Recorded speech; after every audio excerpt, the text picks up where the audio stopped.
afternoon, and thank you. And on behalf of Arts Empowering Life, welcome to our God of Our Fathers series, Mighty Miracles of the American Revolution. My name is Sister Danielle Dwyer, and along with Lillian Meow, we serve as coordinators of the series. As we look toward our country's 250th anniversary, we wanted to raise up moments of divine intervention, incredible measures of faith and courage, moments that reveal God's hand and outline over this country. Each month until July 2026, we will be hosting a lecture on an event that happened in the months during the Revolution. Today's talk is entitled, "The Times That Tried Men's Souls and 10 Crucial Days."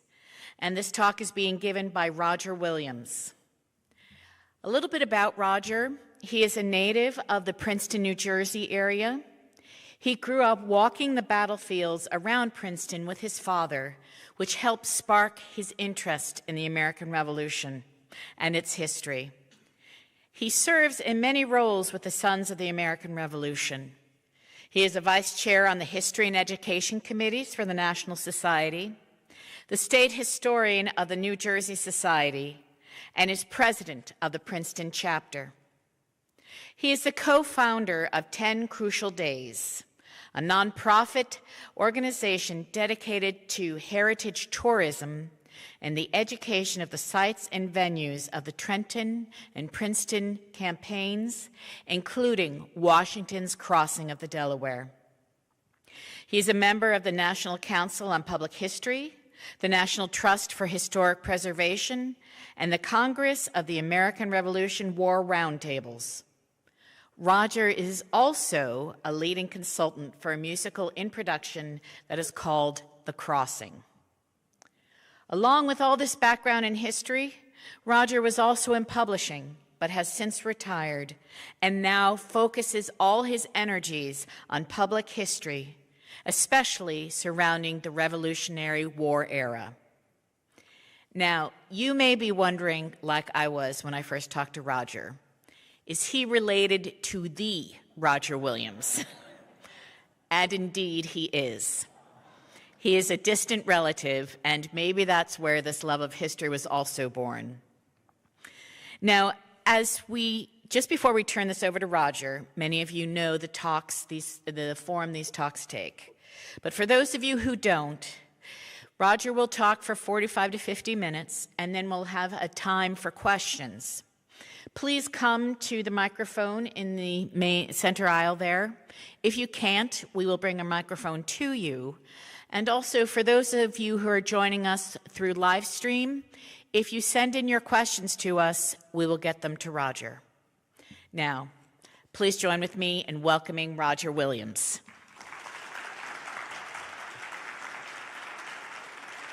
Thank you, Sister. I'm really very pleased to join you all today. I'm sorry that I cannot be there. As I explained to Sister, I just drove back from Washington, D.C., where I attended the National Council for the Social Studies, and I got to talk to social studies teachers from all over the country. And while Sister is indeed right, I did live in Princeton, New Jersey. I did grow up in Princeton, New Jersey. I'm actually a New Englander for those of you who are in Massachusetts. My family comes from Vermont, and my ancestor was a Green Mountain Boy in Vermont, which is why I am a member of the Sons of the American Revolution. And as Sister explained, I am absolutely committed to talking about our history and our founding principles. And I think now is an excellent time, 250th notwithstanding. It is important that all of us as citizens, I believe, to really understand where we come from and what our ideals are. At Washington Crossing, as a senior interpreter, we welcome school children all the time. This gives me an opportunity to talk about something that I feel is crucially important, and I am very, very pleased to be able to spend some time with you. What I'm going to do today is explain to you what happened only 6 months after the Declaration of Independence. As we all know, the American Revolution went on for about 7 years, but at the beginning of the Revolution, George Washington and the Americans really had to learn how to take on the most powerful empire in the world. So we're going to be talking today about the period between August of 1776 through December of 1776 and into the first week of January. The 10 crucial days are specifically December 25th, 1776 to January 3rd, 1777.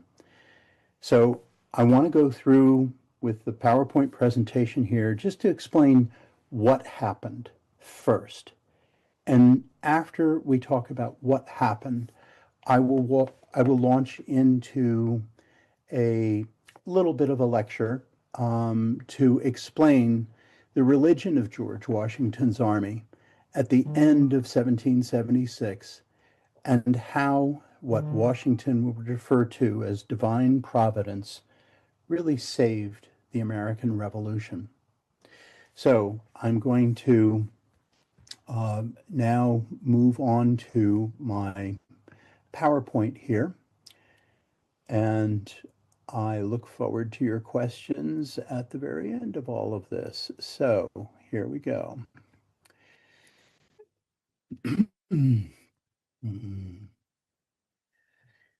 So after George Washington and the Army forced the British out of Boston, everyone, Congress, Washington, his officers, everyone realized that the next theater of war would be in New York.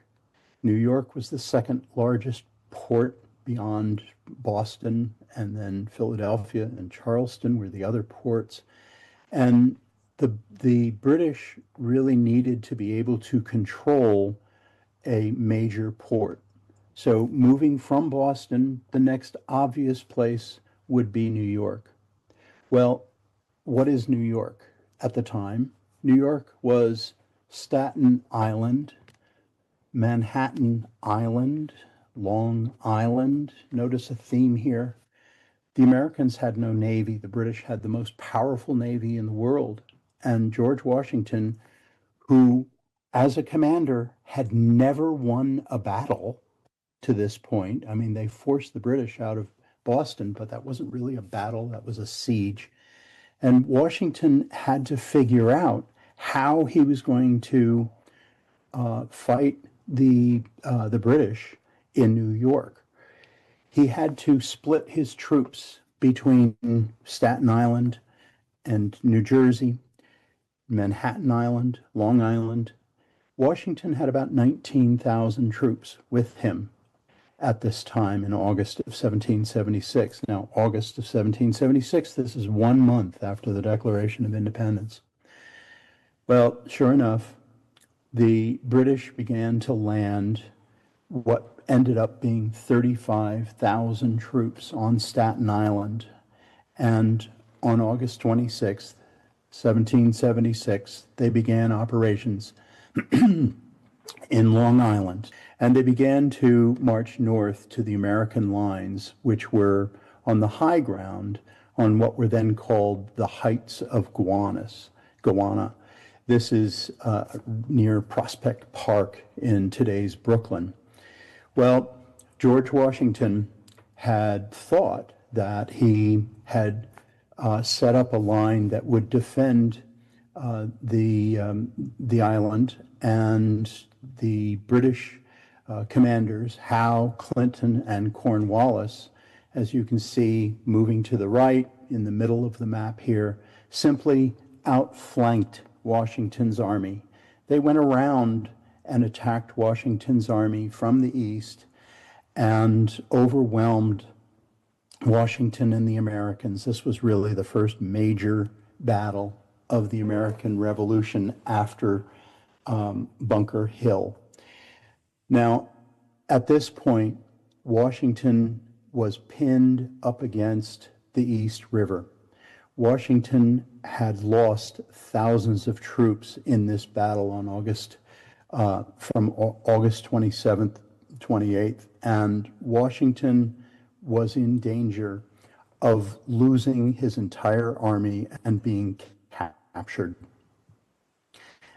That night, under the cloak of darkness, and as Washington would call by the hand of Providence, a fog set in over the East River, and Washington, with the help of the 16th what would then would come to be called the 16th Massachusetts, the 14th Massachusetts Regiment.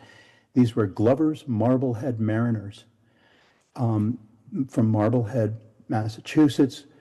These sailors would bring Washington's entire army through the fog right under the noses of the British Navy, across the East River onto Manhattan Island. Well, there were 5 other battles that ensued. Washington and the Americans lost all of these battles. The Battle of Harlem Heights was sort of a draw, but it was really not a battle that they could really claim total victory. There was the Battle of Pell's Point, the Battle of White Plains, the Battle of Fort Washington. The Battle of Fort Washington was a complete disaster. Washington was on the western coast of the Hudson River in what is today called Fort Lee, was then called Fort Lee as well, watching as thousands of American soldiers were captured at Fort Washington. It was just a disaster. Washington, who had started this New York campaign with 19,000 soldiers, was now down to less than 8,000 soldiers.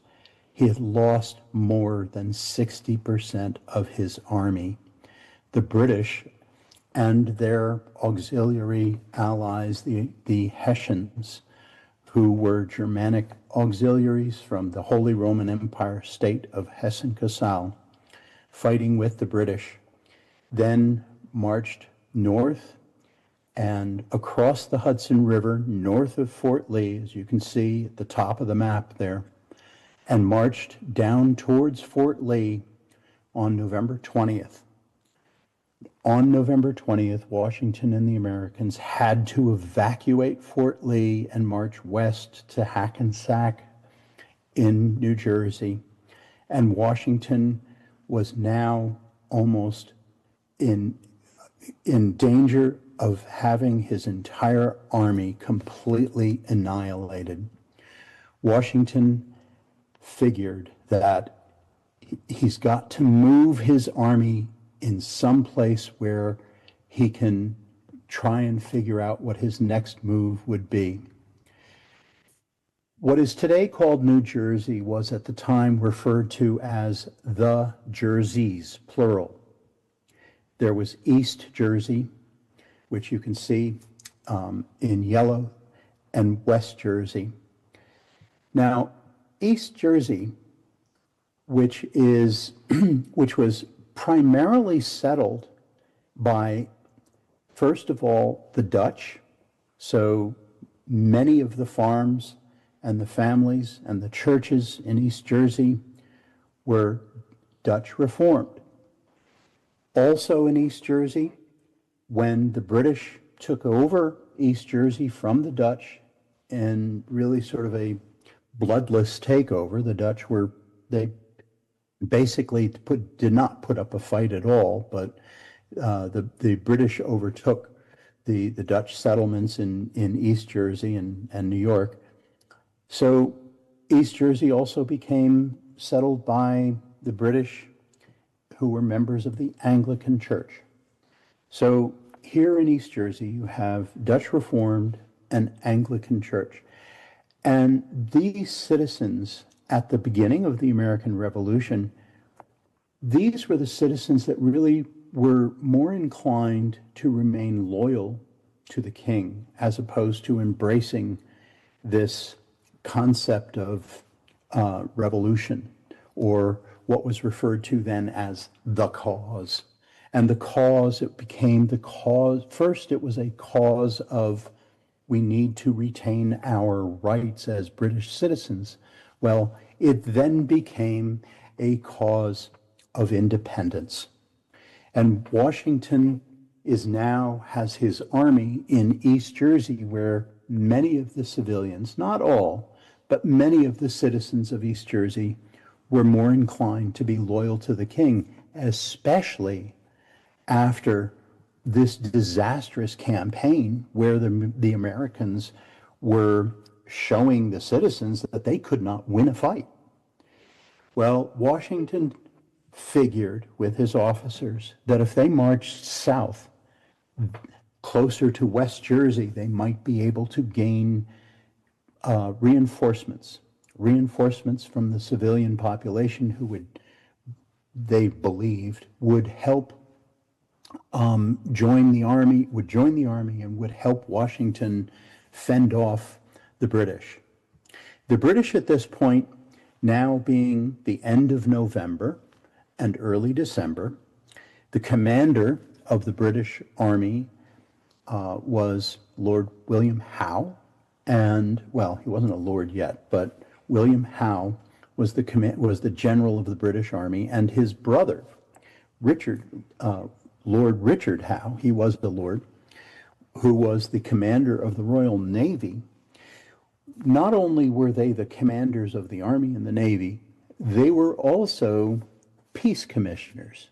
Now, I don't know what kind of peace commissioners show up with 35,000 troops, but they had this dual role. And they offered the citizens of New Jersey amnesty. You lay down your muskets and all is forgiven. So the citizens were not inclined to join George Washington and the American cause. When George Washington and the Army got down to what is today New Brunswick, you can see it on the map there, that top blue dot right over where it says Middlesex County, just to the right of what is called Somerset County. Along the Raritan River, this is where Rutgers University is and was then. Well, by the time he got to New Brunswick, Washington thought that he would make a stand at New Brunswick. But the British began to press on. Washington realized that he was not getting reinforcements. Perhaps he had to travel further south with his army and put his army on the west bank of the Delaware River, and perhaps he would be able to gain reinforcements at that point. So they began to march further south. So this is today referred to as the retreat through the Jerseys. And you can see that this quote-unquote retreat really started on November 19th and went to December 7th. We are now today the 249th anniversary of when Washington reached Trenton, New Jersey, and the American Army, what was left of it, some 4,000 troops, crossed the Delaware River into Pennsylvania. Washington had sent another 4,000 troops north up the Hudson River under the command of his second in command, Charles Lee, in case the British marched north. There was a real danger that the British would march north up the Hudson River with troops from Guy Carleton up in Canada marching south, cutting off New England from the rest of from the other states, the other colonies, as the British would call them, but now having signed the Declaration of Independence, the Americans would refer to them as states. But that didn't happen. What General Howe really wanted to do was maintain control of East Jersey, north of the Raritan River, because, as was custom in the 18th century, the British were going to go into winter quarters. This was a time when you refreshed your troops, you brought in new regiments, the officers would go home to England and take care of business matters, and new troops would come in. You didn't fight really much in the 18th century during the winter time because of the weather, number one, and because of the exchange of troops. Also, when gunpowder gets wet, it's difficult to fire muskets. So Washington believed that the British would just go into winter quarters, and that's exactly what General Howe was expecting to do. However, and Howe was not going to send troops south of Brunswick. As you can see, the Raritan River right there where the first long arrow marches down to Brunswick, that they were not going to go any further south than Brunswick. Well, there were loyalists who lived further south, and they pleaded with General Howe, saying, our neighbors are going to attack us, and we really need the protection of the king's troops. So the British troops General Howe decided to send troops further south, following the Americans. Now, West Jersey, we talked about the religious makeup of East Jersey with the Dutch Reformed and the Anglicans. West Jersey, the religious makeup in West Jersey were Quakers who had emigrated from England seeking religious freedom, and whose religion it was, they were completely pacifist, and they were not going to fight anyway under any conditions. It was against their religion. So it's not like the citizens of West Jersey were really going to support George Washington and his army, but at least they were not going to be like the citizens, many, not all, but many of the citizens in the farms in East Jersey. But there was another religious makeup in West Jersey. There are many of the families and the farms in West Jersey was this new sect of religion. These were the New Light Presbyterians. These were the radicals of the time. In fact, members of Parliament began to calling the war in America the Presbyterian War, because they felt that these Presbyterians had this crazy notion that individuals were not subservient to a king, but they had this unbelievable idea that they were individuals who prayed to God, and God was more important. God's natural law was more important than the king. So these were the radicals. And still, because the Americans had not proved that they could win a battle, the Howe brothers had offered these amnesty pledges to the citizens. Washington was not getting reinforcements. So here is Washington's army. The first week of December, he is in Pennsylvania, and he has moved his troops to guard all of the ferry crossings along the Delaware River. So you have these 9 ferry crossings across the Delaware River, and George Washington's army, army had split up at each of these ferry crossings, and the General Howe sent the Hessian auxiliaries. These were the Germanic soldiers down to Trenton. You see the green box at Trenton up at the top there, Bordentown, Burlington, and the Black Watch, the Scottish Highlanders, to Black Horse down further south there. So now the Hessians are along the Delaware River. The Americans are in Pennsylvania on the west bank of the Delaware River. And Washington is in that village where you see it's called Colvin's Ferry, right across from Trenton. That's today's Morristown, Pennsylvania. And Washington was at his headquarters writing letters to all of the governors, all of the provincial governors, the American governors in all through the states, pleading for more troops.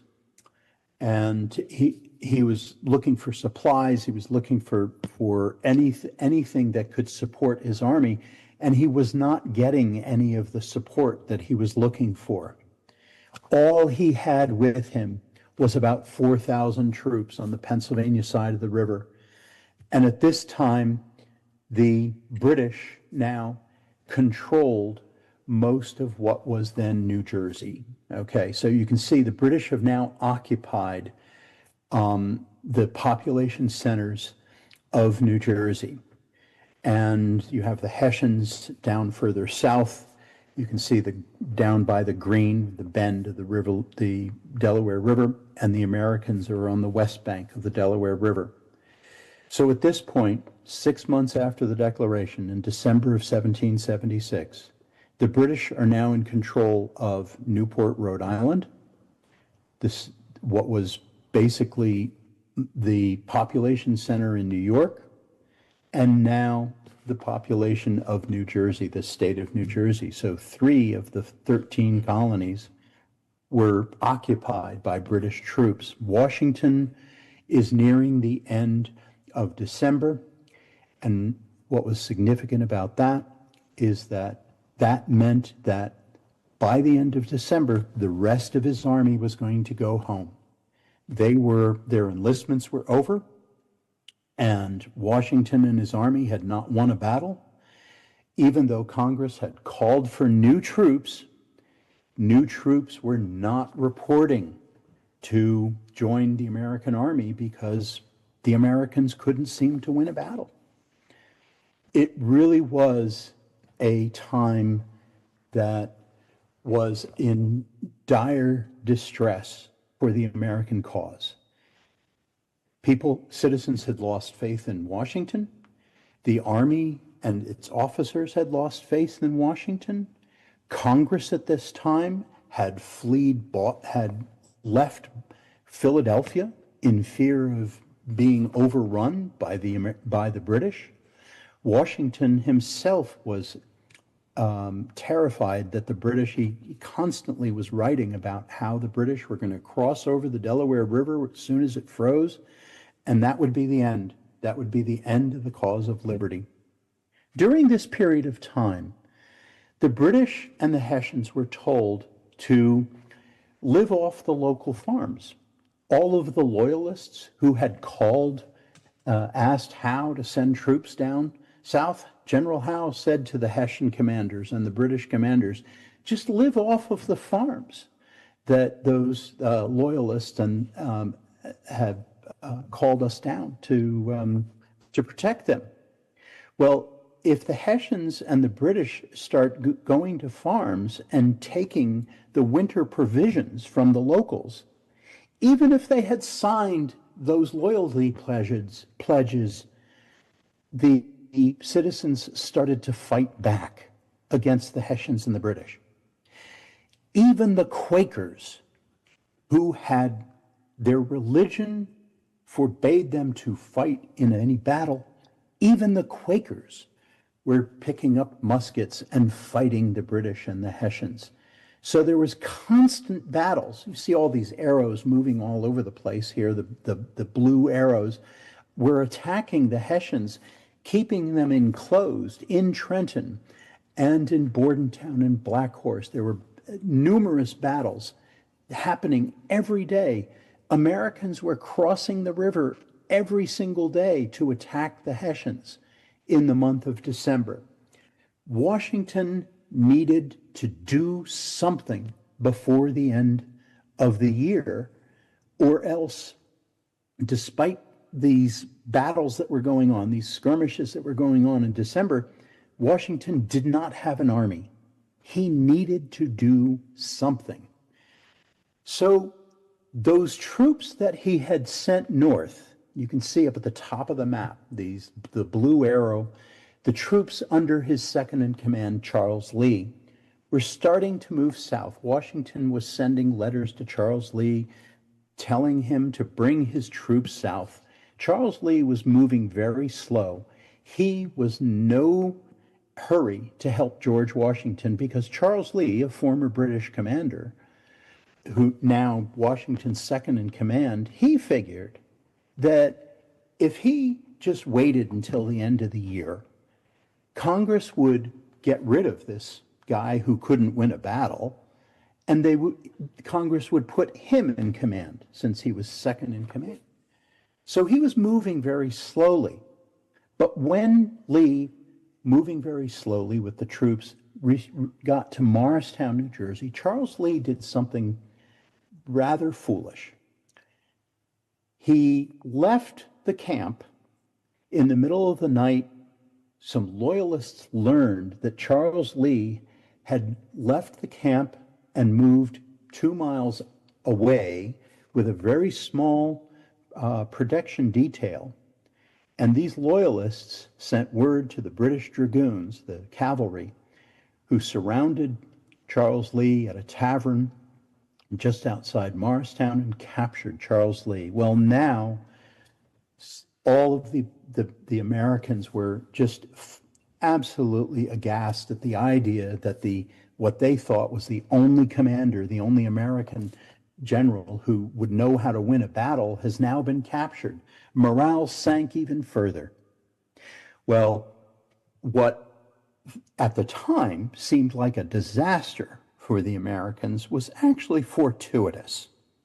And this was one of these aspects that George Washington himself would later learn was really to his advantage, because Charles Lee's second in command, New Hampshire General John Sullivan, wasted no time in moving south to join George Washington and the Americans who were on the west bank of the Delaware River. So it is December 22nd, and John Sullivan's troops have just joined Washington on the west bank of the Delaware River. The British troops are still in control of New Jersey, but they're in winter quarters. And what George Washington saw was something very different than what at the time seemed like a lost cause. George Washington realized that the British, while still at full strength, they had their troops spread out 72 miles from their base of operations in New York. And the only place they could really get supplies was off of the British Royal Navy ships in the New York harbor, because they were not able to get supplies from the local farms, as we saw from the earlier slide, because they would try and go get supplies from the local farms, but the farmers would fight them. And now George Washington realized that the British, while at full strength, were spread out. In Newark, the British had 1,200 soldiers. In Elizabeth, they had 1,400 soldiers. In Brunswick, they had 800 soldiers. In Princeton, 1,200. In Trenton, the Hessians had 1,500 soldiers. And in Bordentown, the Hessians had 1,200 soldiers. So these outposts, these cantonments in all of these New Jersey towns, their outpost was smaller than what Washington had left with him on the west bank of the Delaware. And now, with Sullivan's troops joining Washington, he brought his officers together and they came up with a plan. The plan was for there to be 4 crossings Washington wanted to retake New Jersey. He wanted to get the British out of New Jersey. So the plan was to cross across from Philadelphia. You see down at the bottom of the map here. I don't know if you can see my little cursor arrow here, but Putnam, General Putnam down near Philadelphia was supposed to cross the Delaware River. Cadwalader up the river was going to cross at Bristol, Pennsylvania, and attack the Hessians who were in Bordentown, and the Black Watch, the Highlanders that were in Black Horse. General Ewing, James Ewing, with the New Jersey regiments, were going to cross just south of Trenton, and that was going to keep the Hessians that were in Trenton from escaping and joining the other Hessians that were further south. Washington and the bulk of the army, with the rest of his officers, would cross 9 miles, cross the Delaware River 9 miles north of Trenton, start to march further south, and they would surround the Hessian garrison in Trenton. That was the plan. Well, what happened next was that iconic crossing of the Delaware. I'm sure all of you have that image in your mind of George Washington standing up in the boat, crossing the Delaware. What we tell the children when we get classes that come to Washington Crossing, we explain to them that that painting, that image, they're going to see that image for the rest of their life. What we tell them is, it's all wrong. It didn't look like that at all. This image that George Washington was standing up in this little rowboat is kind of silly to us historians. But that was not the painter's message. The painter wanted to show something dramatic, and that was the image of his painting. So Washington crosses his army, again, using the Glover's Marbleheaders, along with the rivermen, many of whom were black. In fact, 1/4 of Glover's Marblehead regiment were also black or Indian. These were the sailors of the day. So Washington, the slave owner, is using these black sailors to get him across the river, the Delaware River. They marched 9 miles in the middle of the night, in the middle of a nor'easter. And because it was in the middle of a nor'easter, the Hessians in Trenton were caught off guard. Who in their right mind would attack during a nor'easter? Remember, I told you that gunpowder, when wet, would not fire. Well, also crossing with Washington that night, at the request of a 24-year-old colonel, a bookseller from Boston named Henry Knox, convinced Washington to bring the 18 cannon with them. That period of time, the cannon were called the foul weather weapon. So Washington crossed with 2,400 troops. Now, those other crossings that were supposed to take place, Ewing, Cadwalader, Putnam, the weather was so bad that night that none of those crossings were able to be successful. Cadwalader managed to get about 200 soldiers across, but they couldn't get their cannon across, and they thought, this is ridiculous. We're not going to be able to fight the Hessians without the cannon. So they pulled back, and they didn't cross. Ewing couldn't get across because the ice was so bad. Washington sent messages, well, if there's nothing else that you could do, at least try and create a diversion. Washington had to make a decision. Was he going to continue the attack on his own? Well, Washington had no choice. It was victory or death. That was the call word for that night. Washington had to attack. So they began their march at 3 o'clock in the morning. They were at 4 o'clock between 3 and 4 o'clock in the morning. They were already 3 hours behind schedule. Nonetheless, they persevered and pressed on.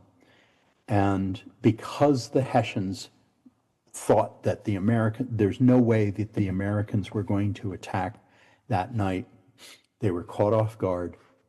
And Washington, in a 45-minute battle, the Americans surrounded the Hessian garrison. Here you have the city of Trenton. You can see these black arrows coming and surrounding the town, capturing the Hessian garrison in Trenton. 1,500 soldiers. 500 of these Hessians managed to escape. But Washington captured 968 soldiers and about 150 of their camp followers, the women who were marching with the Hessian army, and some loyalists. This was the first battle that George Washington ever won. The Battle of Trenton, December 26th, 1776. George Washington wins the Battle of Trenton by capturing the Hessian garrison. It was absolutely insane to think that this would be possible. But because of the weather and because of miscommunication on the part of the Hessians and the British, and because of British hubris, the Hessians were not protected, and George Washington wins his battle. George Washington's plan was then to start to move north and attack the other towns, attack those garrisons. But he had a problem. Since the crossing, going the wrong way here, since Ewing's men couldn't get across and Cadwallader's men couldn't get across, Washington now had his 2,400 soldiers in Trenton, having captured the Hessian garrison, 1,000 Hessians in Trenton. He is still surrounded. The British are still north of him, 7 miles away in Lawrence Township, New Jersey, just north of Trenton. And the Hessians were south of him in Bordentown and Black Horse. Washington had all of these prisoners. So Washington decides that instead of moving on to the next garrison in Princeton and then hopefully Brunswick, Washington decides to bring his prisoners back up north, back up 9 miles to Johnson's Ferry, cross back into Pennsylvania. Meanwhile, the Hessians, who were in Bordentown, realize that that their comrades have been captured, so they move north. You can see over to the right of the map here. They move north to Princeton, and now Washington is back in Pennsylvania. And when the very next day, Cadwallader's men actually do cross into New Jersey. I know this sounds confusing. You've got a lot of troop movements. It was very confusing at the time. Well, Washington crosses back into New Jersey. This is the third crossing back into New Jersey and places his troops south of Trenton. You can see the town of Trenton over here on the left. Washington, instead of trying to move his troops into Trenton, he moves them on the south bank of the Assunpink Creek in Trenton. So now Washington's men, let's go the other way. Washington's men are on the south bank of the Assunpink Creek. Well, before this Battle of Trenton, General Howe wanted to be in winter quarters, was not expecting to press the fight, but now, because of the capture of the Hessian garrison, two things happened. First of all, General Howe, remember, who had offered those amnesty pledges to the citizens of New Jersey, he was not going to press the attack against Washington. Well, now that Washington has captured the Hessian garrison, it's no more Mr. Nice Guy. Now he is going to move the troops from all of those other garrisons down to Trenton and attack Washington and end the revolution. That was what General Howe thought he was going to do. But there was another thing that happened. Because of the Battle of Trenton, troops started to join Washington and the cause. So the army whose enlistments were over by the end of the year, Washington was now starting to get reinforcements. But those enlistments still were over at the end of the year, and Washington and his officers pleaded with the army that they had with them, you need to stay with us. Just stay with us for another 6 weeks.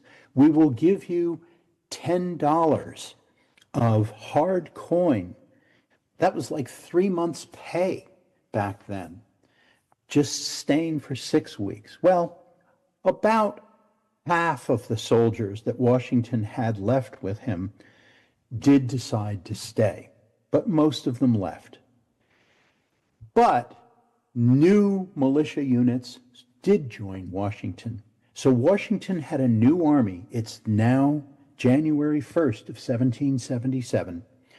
And now Washington decides that he's going to attack again. The British move down to Trenton. There's a second battle in Trenton called the Battle of Assunpink Creek, right along the battle. And Washington wins that battle because he had slowed down the British. Washington then gets a hold of a map of Princeton. This is the farmland outside Princeton. It was Quaker farmland that was completely open. Well, Washington takes his army and moves north from Trenton, and there's a battle at Princeton, and Washington outflanks the British this time, surrounds the British, and the Battle of Princeton ends on January 3rd, 1777. Washington then moves his army up to Morristown. This is what New Jersey looked like in December of 1776. This is what New Jersey looked like in December of 1777. The impossible has happened. George Washington and his ragtag army take control of the Jerseys and hold the Jerseys for the rest of the war. I just wanted to leave these up on the screen for a little while and tell you a little bit more now. That's what happened. And now I would like to just go in to tell you about the religion of George Washington's army at the end of this campaign and how divine providence saved this revolution. During the Age of Enlightenment, thinkers championed reason and individual rights in the pursuit of knowledge. Yet many also embraced religion's importance in society. Rather than rejecting faith outright, Enlightenment philosophers often argued religious tolerance and separation of church and state, believing that personal religious conviction should be protected from government control. They saw religion as a potential source of moral guidance and social cohesion, provided it did not stifle intellectual freedom and become a tool of oppression. This outlook influenced the Founding Fathers, who drew from Enlightenment principles to safeguard religion, religious liberty, and the new American Republic. By combining reason with respect for diverse belief, Enlightenment ideals helped lay the groundwork for a society where faith and freedom could coexist harmoniously. Now, Washington's beliefs were, Washington was a deist, and deists typically held that the universe operates according to the natural laws established by God, not a king. But Washington was formally affiliated with the Anglican Church and attended church services regularly, and his personal writings and actions suggested a broad, non-sectarian faith. He often used terms like providence rather than specifically the Christian language indicating a belief in the guiding higher power, but avoiding explicit doctrinal statements. Washington valued religious liberty and tolerance, supporting the idea that individuals should be free to worship according to their conscience, a view with the Enlightenment thinking and deist principles. However, he also respected the traditional forms of worship and saw religion necessary for the public morality and social unity. The Army was notably diverse. Soldiers were Protestants, Anglicans, Presbyterians, Congregationalists, Baptists, Lutherans, Methodists. There were also in smaller numbers Catholics, Quakers, and Jews. But this diversity managed general spirit of religious tolerance. It was important for chaplains in the Army to bring the soldiers together. They believed that a faith in God and individual rights, rather than loyalty to the king, would bring them true liberty and justice, and it would only flourish if the authority was derived from the consent of the governed and not hereditary monarchy. By emphasizing a faith in God rather than allegiance to the monarch, the founders sought to empower individuals and pursue their own belief and rights. So, ministers played an important role, certainly in the Army. And during the Revolutionary War, Washington frequently spoke of providence, especially during this period of the 10 crucial days. This pivotal stretch of time, including the daring crossing of the river and these victories at Trenton and Princeton, which revitalized the Continental Army and the American cause. In the 18th century, providence was a term commonly used to refer to divine guidance or God's intervention of human affairs. Throughout the 10 crucial days, Washington attributed the Army's successes to the survival of providence. His letters and orders often spoke of the favor of providence in helping the Army overcome tremendous odds, such harsh weather, lack of supplies, formidable enemy forces. For instance, after the victory in Trenton, Washington wrote that it was due to the hand of providence that the Army was able to achieve such an unexpected triumph. Washington's repeated reference to providence served several purposes. First, they reflected his personal humility and acknowledgement that the successes were not only as a result of human effort, but of also the providence of God. Secondly, they helped to unify the troops under the common sense of destiny and purpose, suggesting that their cause was righteous and favored by God. Finally, these references provided comfort during hardship.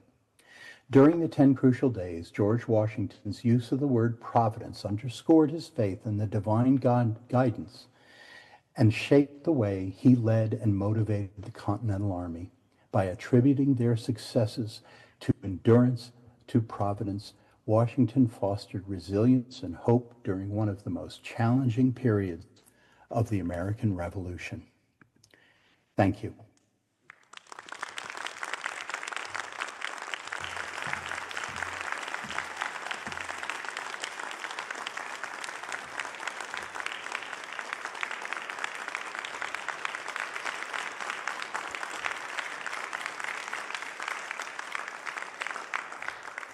Thank you, Roger. That was those maps and everything you gave us was very, very helpful to see that spelled out that way.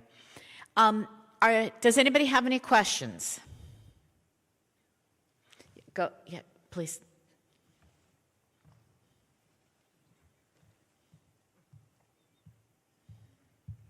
First of all, thank you so much for your talk. It's so clear and helpful. Thank you. I was just curious at how much the troops on either side knew. Did they know what sort of a dire situation this was? Did the Americans know that this was a do or die situation that they were in as well? And did the British know what an advantage they had? Or was it mostly just General Washington and the generals that knew really what they were up against? Thank you. That was a wonderful question. I appreciate that. The troops that Washington had with him during this period of time, these were the troops that were the true believers. They had seen their comrades killed and wounded. Many of their comrades had deserted at this point since they had lost all of these battles. The American army, as I said, went from 20,000 down to about 8,000 troops. But the troops that Washington had with him were the true believers. These were the ones that were going to stick with him until their enlistments were out. Did they know what condition they were in, what dire straits they were in? Absolutely. I mean, the troops that were with him over in Pennsylvania, most of these were New England troops that had been wearing their summer uniforms. Many of them didn't even have shoes left over, but they stuck with Washington. And until their enlistments were out, they were going to stick with Washington. Did they know what they were going to do when they crossed the river? No. George Washington made it very clear to his officers, don't tell the troops what we're going to do. This is typical in even today's army, that the rank and file doesn't know what's going on. But at the same time, he didn't want word to get out to the Hessians what they were going to do. So the Americans, most of the Americans, when they crossed the river that night, they didn't know where they were going. In fact, they were going north. The New Englanders thought that they were going home. But certainly, just their living conditions, they knew that they hadn't won a battle. They couldn't get supplies.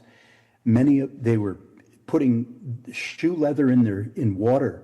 That would be their soup that they would have at night. They were in terrible shape. So they knew that this whole experiment just doesn't seem to be working. The British, on the other hand, were just packed full of hubris. When this was occurring in December of 1776, and the crossing and the Battle of Trenton, the victorious Americans in the Battle of Trenton, in London, they were celebrating the end of the Revolution. The Americans couldn't win a battle. They had just heard about the New York campaign. So the British felt, well, this whole thing is over.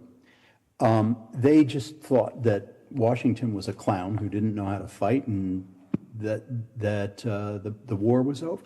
So they felt that they were what they had always been, the most powerful army and the most powerful navy in the world. That's what they thought. Is there another question? Oh, please, thank you.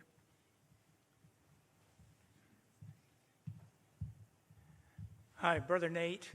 I'm very impressed with your presentation of what happened. It's a logistical nightmare. It's incredible to me, the amount of movement of troops, and I wonder what it was like for those troops in that movement. A couple of questions I had was how they gathered their intelligence as to the troop movements of the enemy and where they were going to go. And then the other thing that impressed me was how do you capture 900 to 1,000 troops? What do you do with them? How much of your forces do you have to dedicate to that? How do you feed them? How do you take their weapons away? All of that. Thank you for your question. We're going to have to be careful with me because I could go on for about 2 hours just answering this question alone. I'll start off by saying the population of New Jersey at the time was about twice the population of what would fit in Gillette Stadium today. So you figure a football stadium, if you fill a football stadium twice, that was the population of New Jersey. These were all subsistence farmers. And there were changing loyalties throughout the war. But at this period in time of the war, all the citizens wanted to do was to be left alone. It seemed like the revolution was lost. But there were still these diehards who, even if they signed these amnesty pledges, if your subsistence farm is going to be attacked or people start stealing all of your provisions for your winter provisions, you're going to go run off and tell George Washington's army what's going on. So Washington relied on the locals for his information. One of my favorite stories and what we tell when we give this tour of the 10 Crucial Days is that most of the troops that got across that night were from New England or Virginia and Maryland and Delaware. There were no New Jerseyans who were really with Washington on that march, except for 13 New Jersey militiamen, and we know their names, who actually guided Washington's army into Trenton that night. After the battle, Washington had that dilemma. Now, he expected to be able to just cross the prisoners that he had with perhaps one small regiment, cross them back into Pennsylvania and take them down to Philadelphia, but that wasn't the case. Since Ewing's men could not get across that night, there's no way they were going to get the Hessian prisoners across from the Trenton Ferry into Pennsylvania, and that's why they had to go all the way back 9 miles north.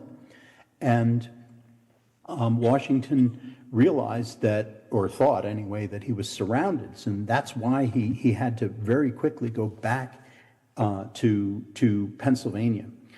I know that only answers like half of your question, but it was very confusing because communications was impossible at that time. Washington had this incredibly complicated plan, he was known for that sort of thing, of attacking from four different angles, but communication was by horseback. So you had riders going back and forth trying to figure out what everyone was doing, and of course, the Hessians were really stuck in Trenton. There were some British dragoons who were in Trenton that morning, but they went riding back into Princeton to tell General Alexander Leslie, the British commander in Princeton, what was going on. There was a lot of confusion. And anytime Washington spoke to the civilians, he always spoke to many of the civilians. He wouldn't just take the word of one or two people. He would, because he couldn't trust anybody, really. So he would have to talk to many of the locals to try and triangulate what the truth really was. I hope that answers some of your question. Okay, so Roger, we'll just do one more, okay? Sure. Go ahead. Yeah.